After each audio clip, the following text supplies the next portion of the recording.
Hello and welcome back to Champions and Beyond. We have a new hero announcement for Marvel Champions today, and Nightcrawler has been confirmed as the third hero pack in Wave 8.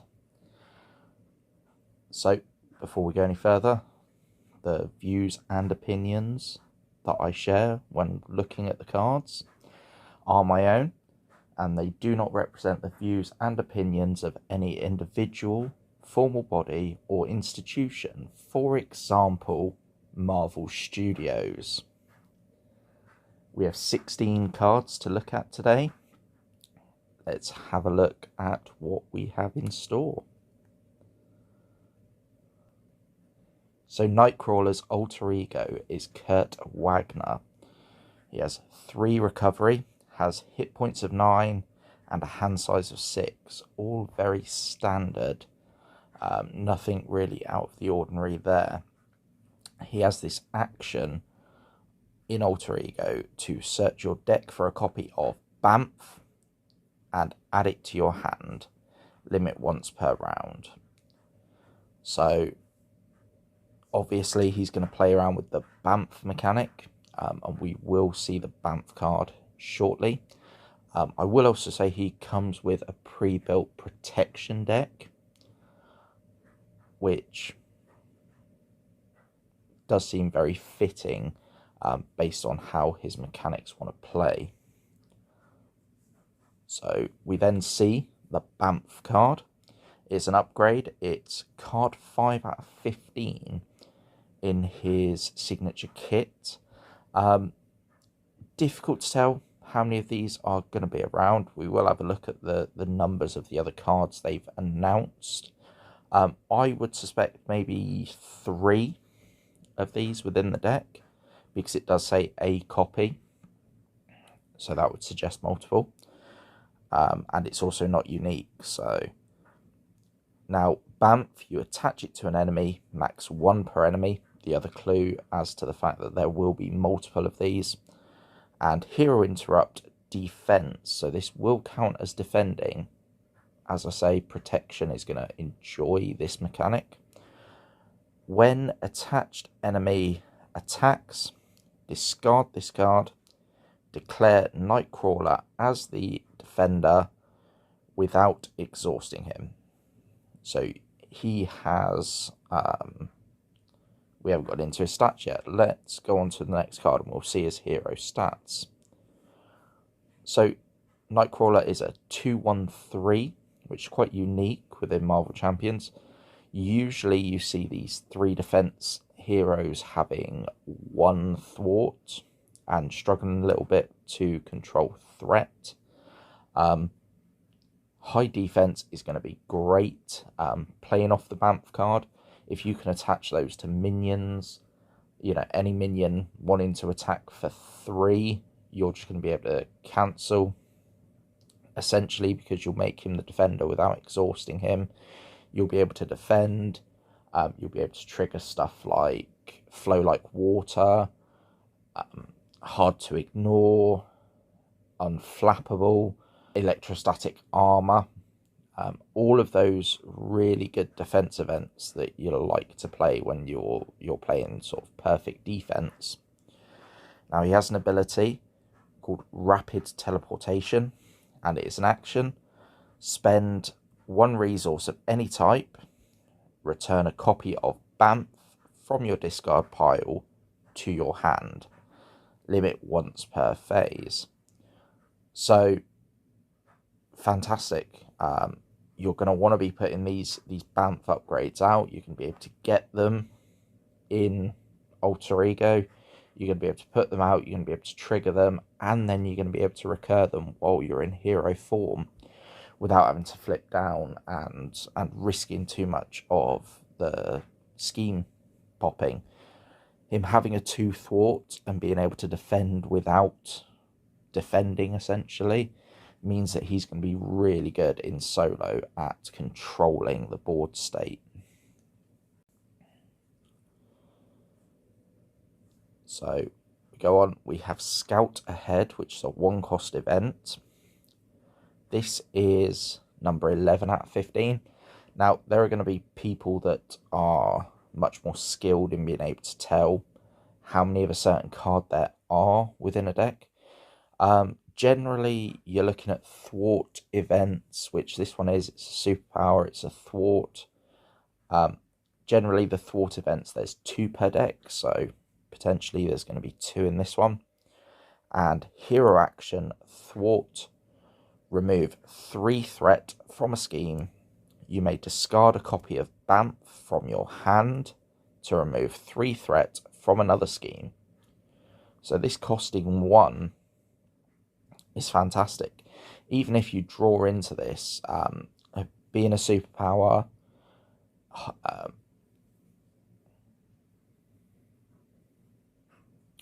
Deft Focus is definitely a possible play. Deft Focus being able to reduce the cost of a superpower card by 1.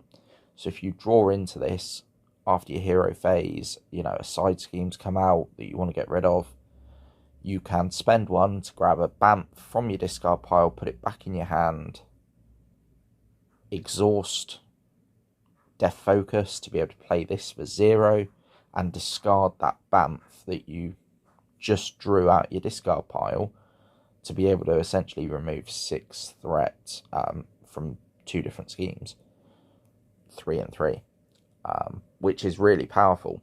It is a really powerful combo there. Potential to go into maybe a little bit of justice build, because of the fact that he's going to be able to defend without defending. Being able to go into the likes of an aggression or a justice build are going to be very viable, while remaining very hard to kill off in solo. So let's have a look what else we've got. We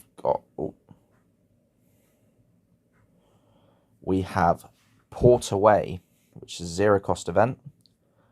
This is 13 out of 15, and it is a defense. No, it's a superpower.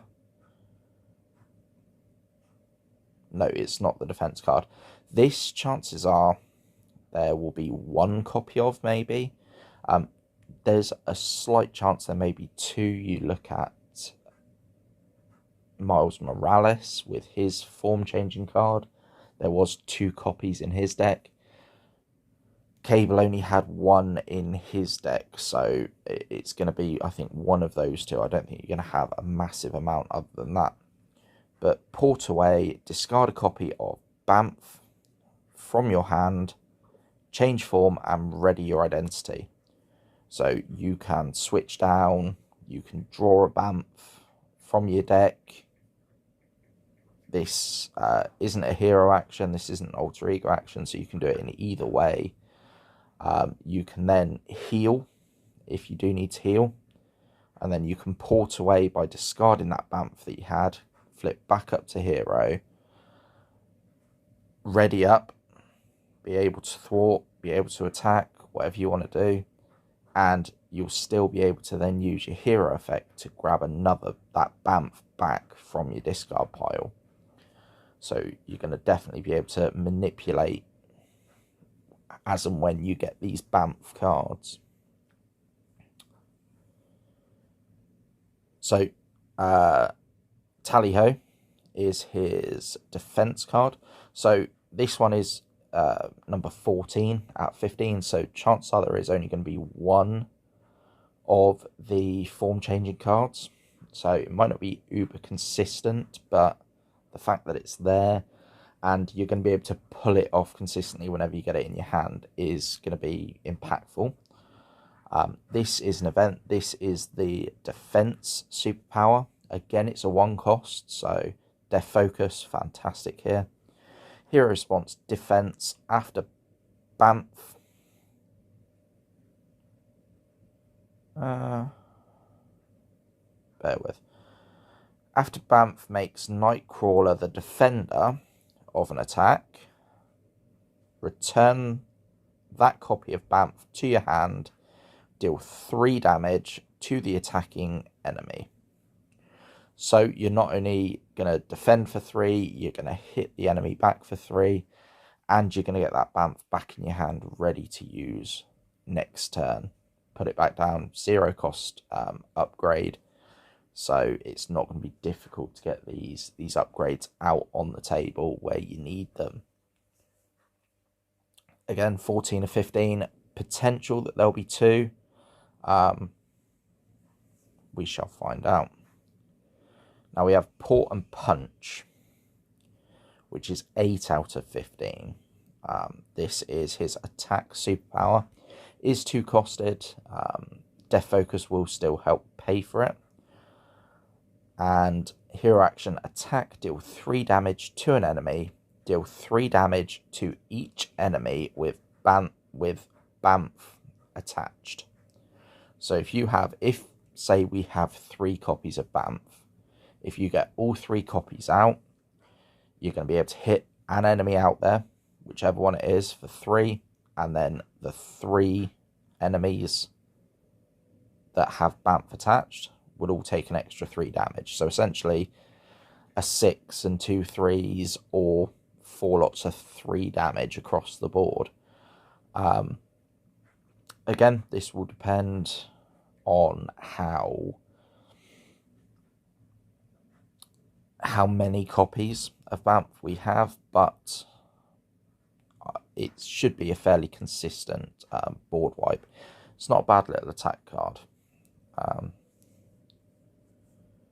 How many of those? I'm saying maybe 2, because we have Teleport Drop, which is card 10 of 15.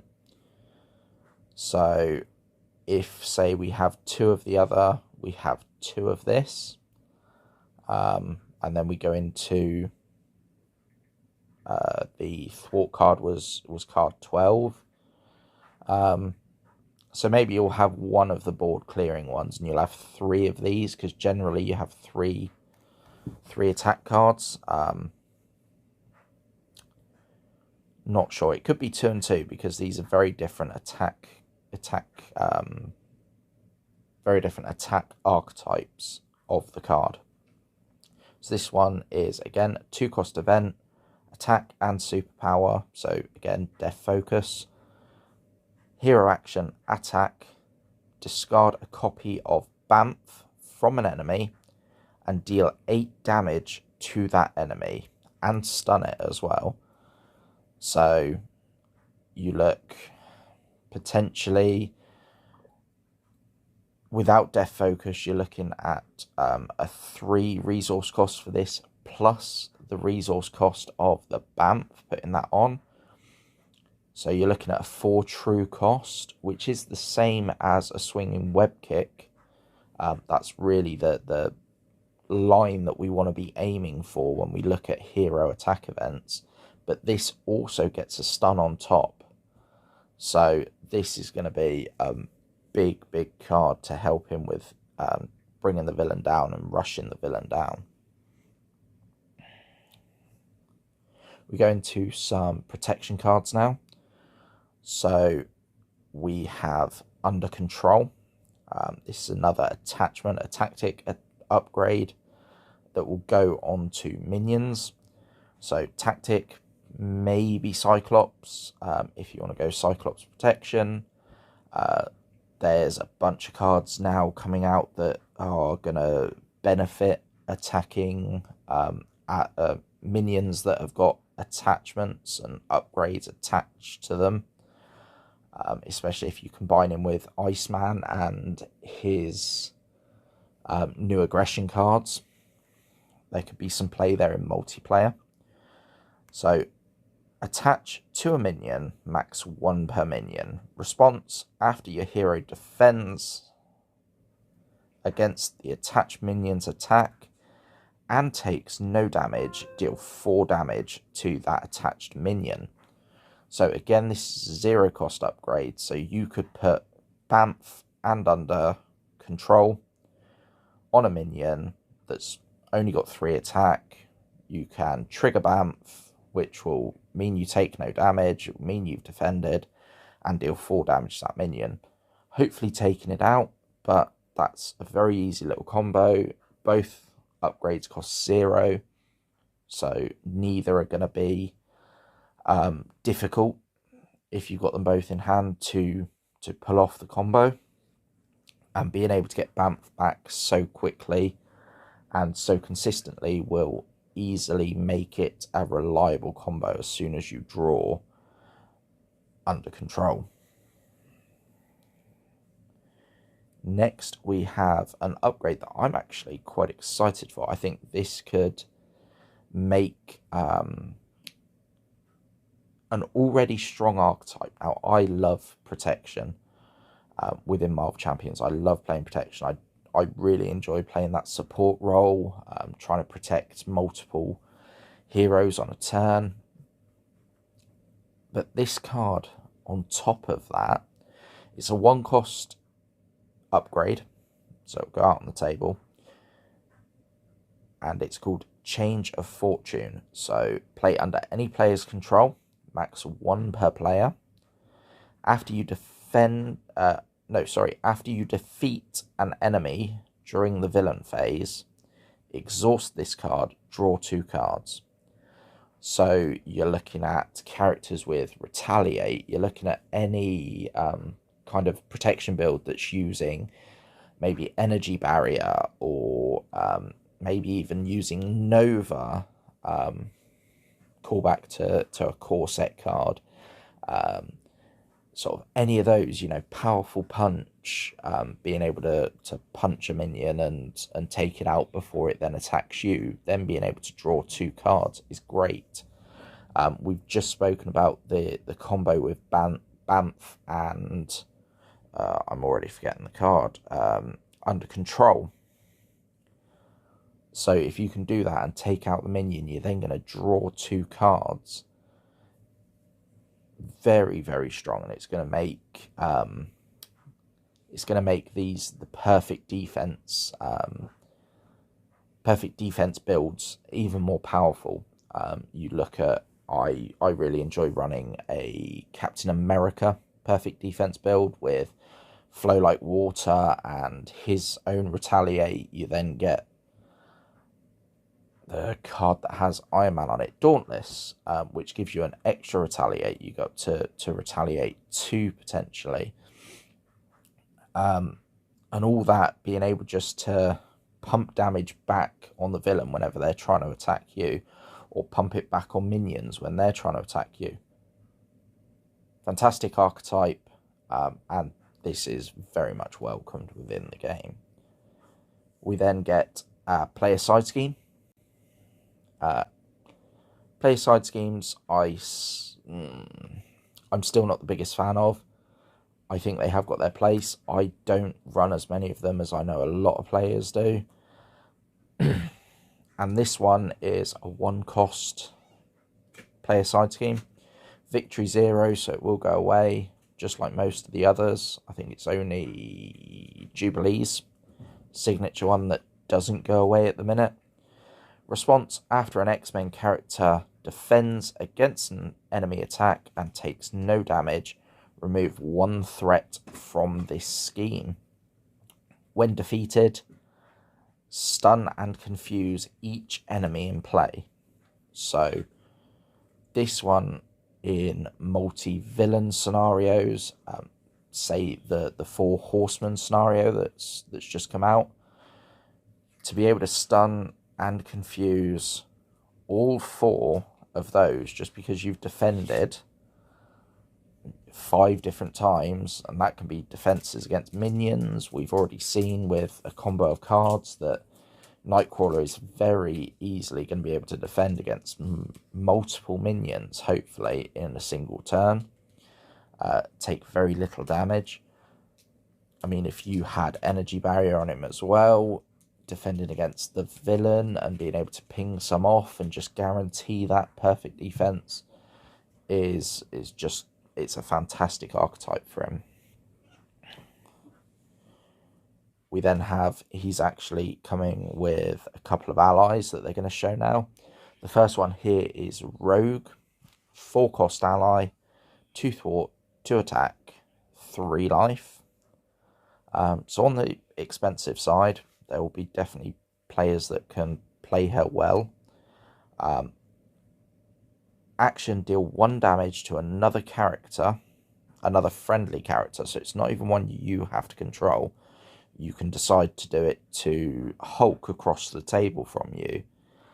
You can decide to do it to your buddy to the left of you, his ally that he's really built up beefy. There's going to be some fun play there, multiplayer. Until the end of the round, Rogue gains each of that character's traits and adds that character's printed thwart and attack to her matching powers. So limit once per round, but as say, you can touch Hulk across the table, add 3 attack to her. You can touch, say, a Captain America and make her a 4 thwart and 4 attack. It is printed, so maybe going after allies, especially Voltron allies, might not be the smartest play, because you won't get all of the bonus stats that they have got. But you could just do it just to annoy your buddy across the table if you really wanted to. Now, with Rogue, there is also Gambit. I completely forgot this is a basic. This wasn't a protection ally. So Gambit has X thwart and X attack. He's 3 cost and he has 3 health. He's thief and X-Men traded, and the way he works is X is the number of boost icons on the card under Gambit. Now, he has a response. After Gambit enters play, look at the top 3 cards of the encounter deck and tuck 1 under him so that only the boost icons are visible. So you can take a 3-4 boost icon card and just tuck it under him. You make him a 3 or 4 attack and thwart character. You can combine this with Rogue, which will mean that Rogue will add his stats to her. I think that the strong point in this that maybe might get missed by some people is the fact that you will still know what the other 2 cards of the encounter deck are. So when he enters play that turn, you will, yes, be able to scry the deck slightly. You'll be able to take 1 card out, but you will know what your boost icon, what the boost effects, all of that is for the attack that will be coming at you or for the scheme that will be coming at you. And then you'll also know what your encounter card is. Now, that is reliant on solo, less than multiplayer, but the fact that you will have that knowledge going into the villain phase will be able to help you plan out exactly how you want to treat that villain phase. And potentially you could then choose to place your Banff after that and know for certain that you will defend against the villain's attack without taking any damage, because the boost icons won't take it over. So how powerful he's going to be will depend on the scenario. Definitely harder scenarios that have got more boost icons on average will make him more powerful, but having that future knowledge as well when you're playing the game is a very powerful effect within the game. Now, Nightcrawler does come with an additional modular encounter set like Iceman and Jubilee in this cycle, and we do get to see a few of the cards next. So we have the Crazy Gang, and this is going to be the name of the modular encounter set. It's a 6-card set. This is the side scheme. 2 threat per player. It has an acceleration token on it. And forced response: after a non-elite minion schemes against a player, deal that minion to that player as a face-down encounter card. Then, if there is more than one player in the game, pass that face-down encounter card to the next player. So essentially, any non-elite minions that have got when revealed abilities are going to love this, because if they scheme, they're going to go out of play. They're going to be dealt to you if it's solo. If it's multiplayer, it's going to go to your friend, next to you at the table. And then when they get revealed, then which would happen at this point, because when they've schemed, it then goes into the encounter phase, so it's not going to wait long for the sort of bonus to trigger. They will come back in and do their when revealed again, which they've already done once to you. So we'd have to go through some modular sets, some scenarios, try and figure out where it would be very impactful, but I'm sure that some of the minions here will be keying off that mechanic. So we have the Queen of Hearts. She's a 0 scheme and 1 attack. Criminal and Queen traded, so non-elite. That's key for the side scheme. She has 3 boost icons on her, and she has 4 life. When revealed, search the encounter deck and discard pile for the Crazy Gang side scheme, and reveal it. If it is already in play, deal yourself 1 face-down encounter card, and shuffle. So if the side scheme isn't out and she comes out, she'll go and get it. If the side scheme is out and she schemes, she will deal herself to you as a face down encounter card and then get you a second face down encounter card, or she'll go to your friend and deal them herself and another one. So it's going to be a fun modular set already. Now, the last card we have to look at today is the Executioner. Again, 0 scheme, 2 attack. So the fact that both of these are 0 scheme, I know especially for my playstyle, if you're worried about so many attacks coming or you need to flip down to heal, when there's a 0 scheme minion out there, you're not generally going to be that worried. That's why this encounter set might be really dangerous. So this is just criminal traded, so again, no elite trait. When revealed, Executioner attacks the friendly character with the fewest remaining hit points. If this attack defeats an ally, remove that ally from the game. So you not only lose them, but you're going to lose them for the rest of the encounter. The fact that he looks a little bit like Death makes it quite a fun thematic play. And again, he has 2 boost icons. He has 4 life. So the one thing to say,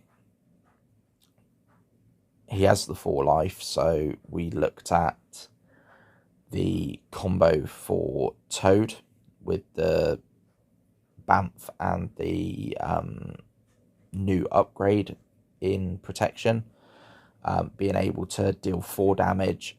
That's going to take out both Executioner and the Queen of Hearts, if you can pull that combo off. So he might not have as much of a problem as potentially other players will. And the one thing to remember with this, you can always opt to defend an ally. So you would have to exhaust to defend the ally, or you would have to have... No, you wouldn't have Bamf attached by the time he comes into play, so you would have to exhaust to defend it. but you can choose to save your ally rather than losing them. That is worth noting. So I'm not going to read through the whole article. What I will do is link in the description below to FFG so that you can go and read this article. But that is all of the cards that we have. 16 seems quite low for one of these hero reveals, but I think what we've seen could make Nightcrawler very viable, especially in solo. I think any aspect is going to be very viable for him. You're not, despite the 9 hit points, you're not ever really going to worry about being taken out. The fact that you're going to constantly be able to get Bamf out, you're going to be able to put that on the villain, and every turn you can trigger that to defend without exhausting is going to be fantastic. Kind of one of the main things that you have to concern yourself with is your survivability, and he's just not going to have that worry. So I think, although he sounds like he might be a little bit fiddly, I think he's going to be very easy for a starter player. He's not going to be too high up on the learning curve. But that is all we know for now. He is due out in September.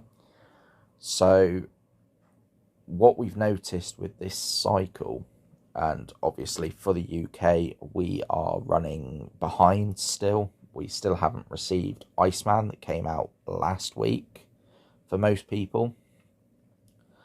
And we're not receiving him this week. And I haven't seen anything to say that we're receiving him next week. So we're still unsure about when we're going to get Iceman. But considering we used to get a pack every month and then they went to 2 packs every other month, we're all the way down to 1 pack every other month. So it should be Iceman this month in May, June, July. So July would be when Jubilee is due out. Then we've got Nightcrawler in September. November, we still don't know the 4th hero. But it means we're looking at maybe now it being 1 cycle per year rather than potentially being 2 cycles every calendar year. I mean, it's great for the people that are, struggling to keep up with demand. It's great for people's pockets, but as a player of this game, what do you think? Do you like the fact they're slowing down a little bit with releases? Or would you rather see us getting more content out as quickly as we've always got it in the past? Please, I'd love to hear your thoughts in the comments below. Now, if you've made it this far, thank you very much. You are amazing. Please like, comment, share, and subscribe. And if you have made it this far, why not check out one of my other videos? Until next time, happy gaming.